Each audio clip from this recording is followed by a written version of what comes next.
I knew something was wrong before I even pulled into the driveway.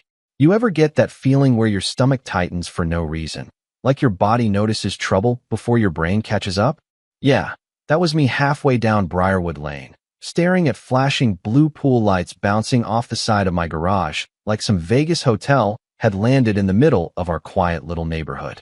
I remember slowing the truck down and just sitting there for a second, engine running, suitcase still in the passenger seat, trying to process what I was looking at because where my backyard used to be, there was water. Not a kiddie pool, not some inflatable thing for summer. I'm talking a full-on luxury resort setup. Stone decking, built-in waterfall, lounge chairs, music playing, and strangers drinking margaritas 10 feet from the oak tree my father planted before he died. The craziest part? Nobody even looked guilty. A woman in sunglasses was floating on one of those giant swan things like she paid property taxes there. Some guy I'd never seen before waved at me like I was arriving late to the party. And standing near the deep end with a drink in his hand was my neighbor, Damian Cross, smiling that smug country club smile he always wore whenever he thought he'd outsmarted somebody. Now, Damian had money. Everybody knew that. He owned 3 car dealerships outside Nashville and spent half his life reminding people he built himself from nothing, which usually translated to treating everybody else like background noise. About 2 years before all this happened, he bought the house next to mine. Massive modern place, black windows, concrete walls, looked less like a home and more like an expensive dentist office. The first week he moved in, he complained my lawnmower was too loud. Then he complained about my dog barking. Then the leaves from my oak tree falling near his patio furniture. Every conversation with him felt like he was filing a lawsuit with his face. Still, I never thought he'd pull something like this. I got out of the truck and walked toward the fence, except there barely was a fence anymore because half of it had been removed. My boots hit fresh concrete, and Damian turned around like he'd been expecting me. "There he is," he said, raising his drink. "Back from vacation." I looked around again. What the hell is this? And this man, I swear to God, laughed. Not nervous laughter either. Real laughter. Like I just asked something adorable. "Oh, relax, Ethan," he said. "It's a shared improvement project. Honestly, your property value probably doubled." I remember blinking at him because my brain couldn't even catch up to the level of arrogance coming out of his mouth. "You built a pool on my land." He shrugged.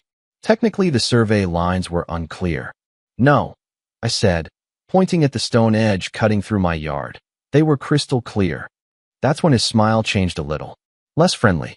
More irritated that I wasn't reacting the way he expected. "Listen," he said quietly, stepping closer.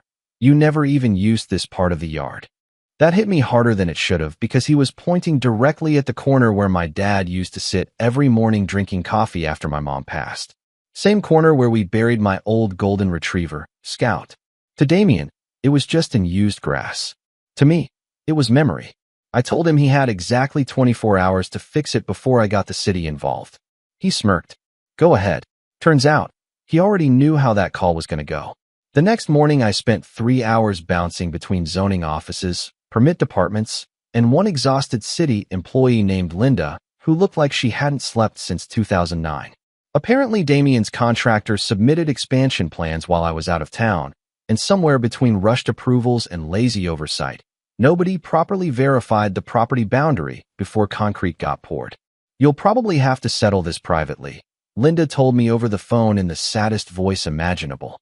"At this stage, it's considered a civil dispute." A civil dispute.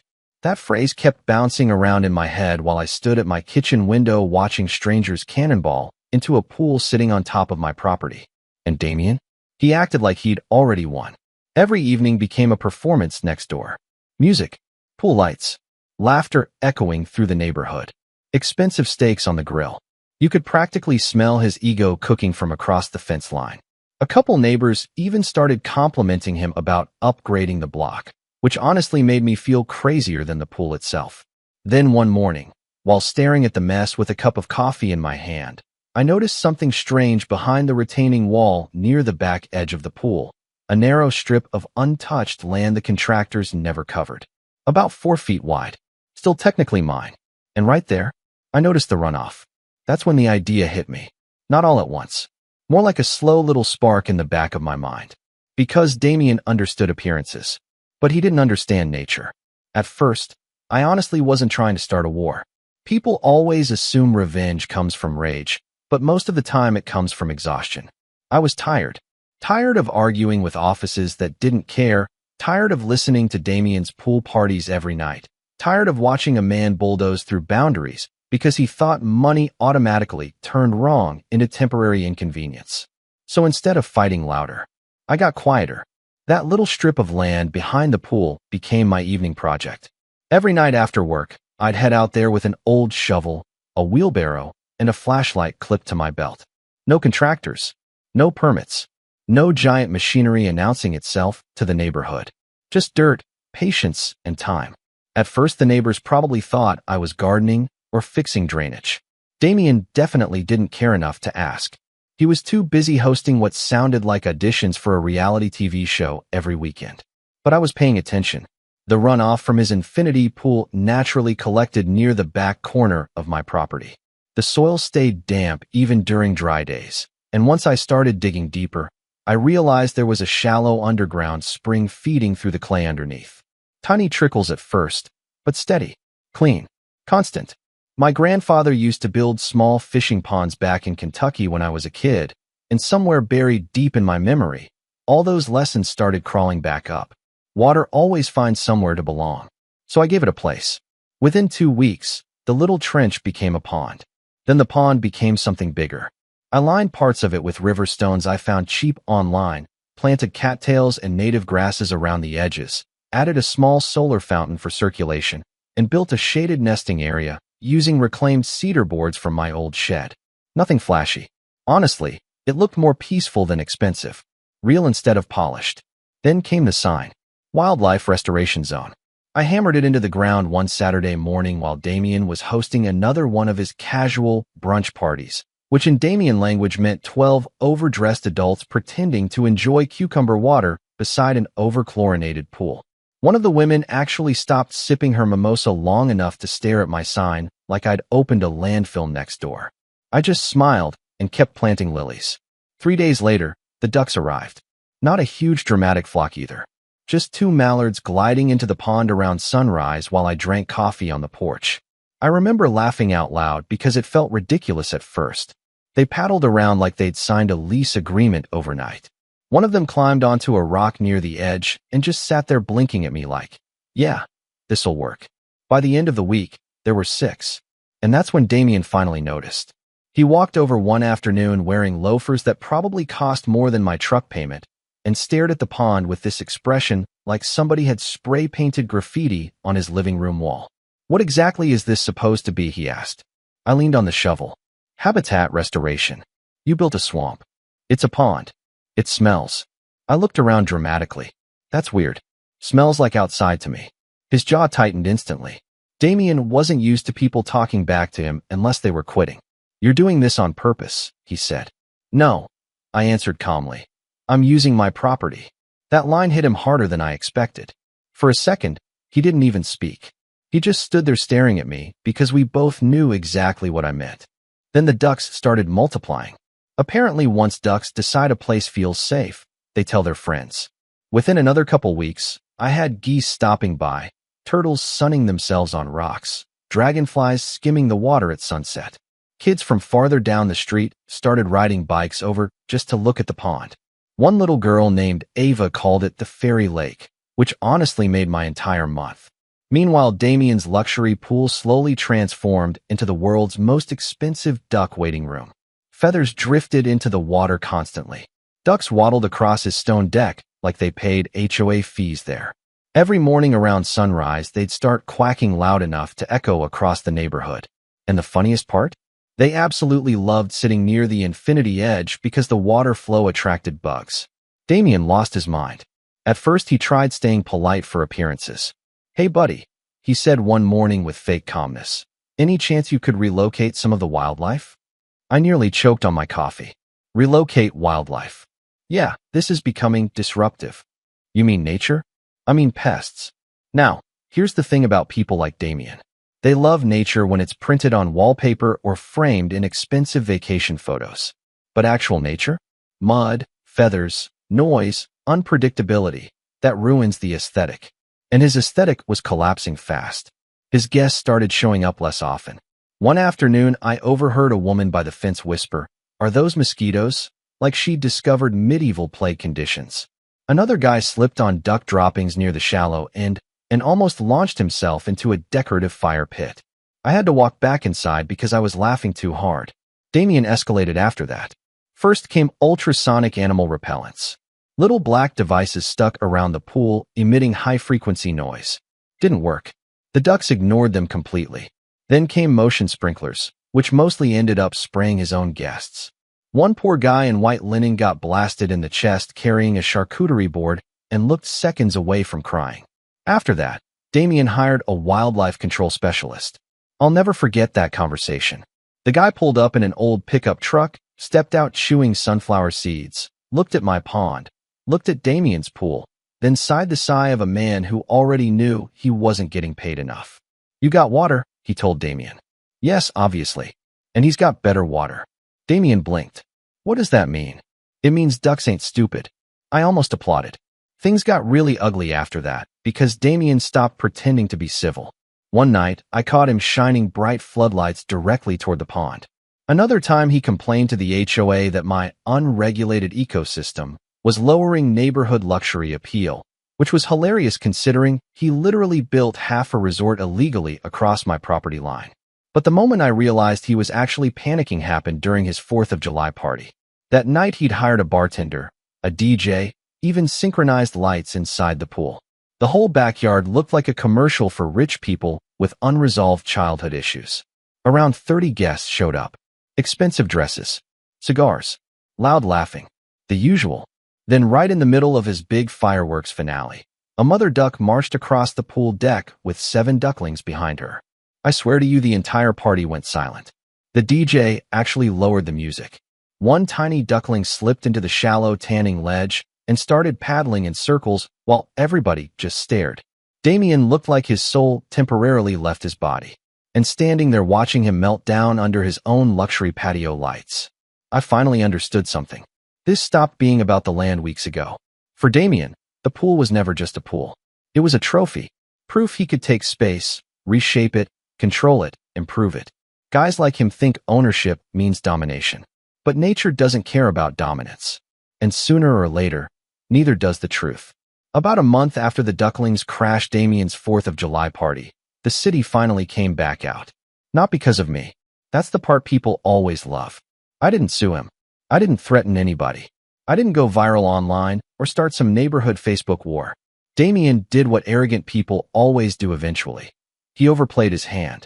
One of his contractors filed paperwork for an additional patio extension near the back fence, and that triggered a fresh inspection request through the county. Different inspector this time. Older guy named Walter. Quiet. The kind of man who looks like he trusts tape measures more than human beings. The second Walter stepped into the yard, I knew Damien was in trouble. He kept frowning at the layout, walking back and forth, measuring angles twice, looking down at old survey markers buried near the oak tree. Damien followed him around, trying way too hard to sound casual. "There was some confusion during the original build," he kept saying. "But we worked everything out privately." Walter barely acknowledged him. That man spent nearly 3 hours out there measuring every inch of the property line, while Damien slowly sweated through a golf shirt that probably cost $200. Meanwhile, I sat on my porch drinking iced tea beside the pond while ducks floated around like they'd been hired as emotional support animals.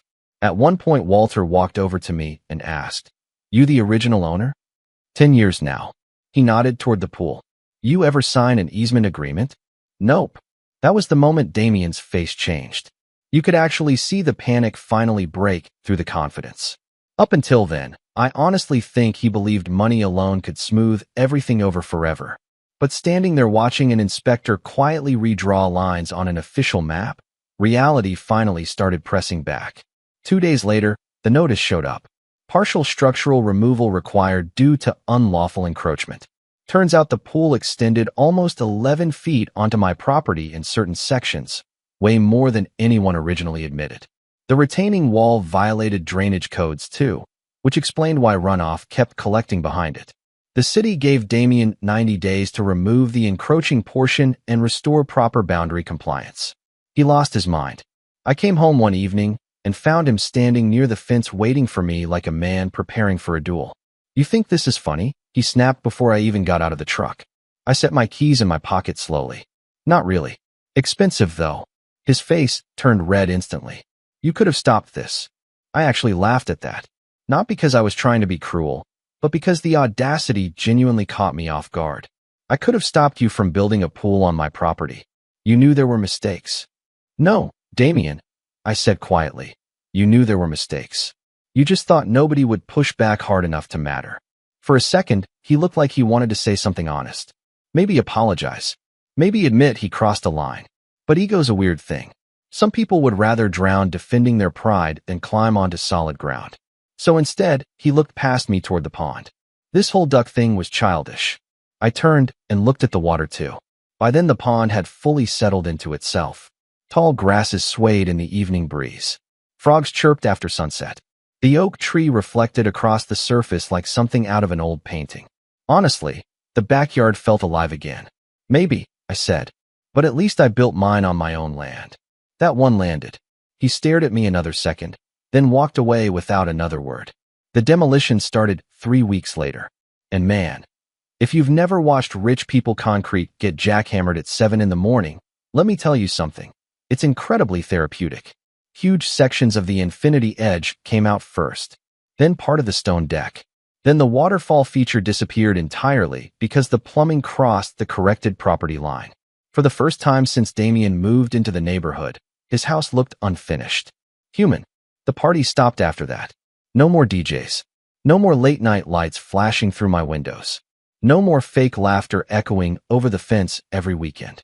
Sometimes I'd still see Damien outside pacing around with contractors, pointing at revised blueprints like a man trying to negotiate with gravity itself. But he never spoke to me again after that conversation near the fence. And honestly, I didn't hate him anymore. That surprised me the most. Somewhere during all of it, the anger, the noise, the inspections, the ducks, I realized the land was never really the issue either. What bothered me most was how easily somebody could walk into another person's life and assume their memories didn't matter because they weren't profitable. That corner of the yard wasn't empty to me.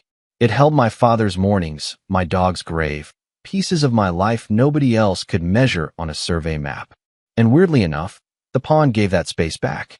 These days I wake up early most mornings and sit on the porch with coffee while the ducks glide across the water. Ava still rides over on her bike, sometimes to feed them cracked corn with her little brother. The neighborhood got quieter too. Slower. More real. As for Damien, his pool's still there, technically. Just smaller now. Awkward looking, honestly. Like a luxury watch missing half its face.